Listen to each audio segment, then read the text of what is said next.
మా ఏరియా అదేస్తున్నారండి. ఇప్పుడే ఒకళ్ళు స్టార్ట్ చేస్తున్నారు, అదేత్తం మొదలెడుతున్నారు. మా ఏరియా ఇప్పుడే లేత వెనకాల చుప్పుతున్నారు. వాళ్ళ 5 ఎకరాలు అదేస్తున్నాం.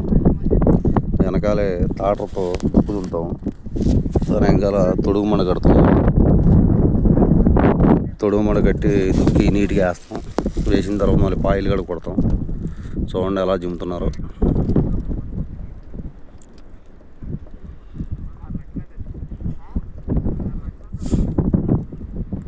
నీట్గా జిమ్ముతున్నారు. ఈ చేతి ఏదో అంటారండి పొలం మీద. పొలం ఎలా నీట్గా దున్నుకోవాలి. రేపు పొలాన్ని కలుపు అనేది అరికట్టగలుగుతాం మనం. పొలం అనేది ఎప్పుడైతే నీట్గా దున్నుకోకుండా ఎట్టబడితే అలా ఎదేస్తే రేపు కలుపు కంట్రోల్ అవ్వదు. 2 సార్లు అయినా 3 సార్లు అయినా ఏదో నీట్గా వేసుకోవాలి.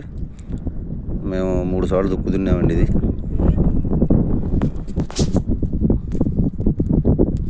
చేను 3 సార్లు దుక్కు పడింది.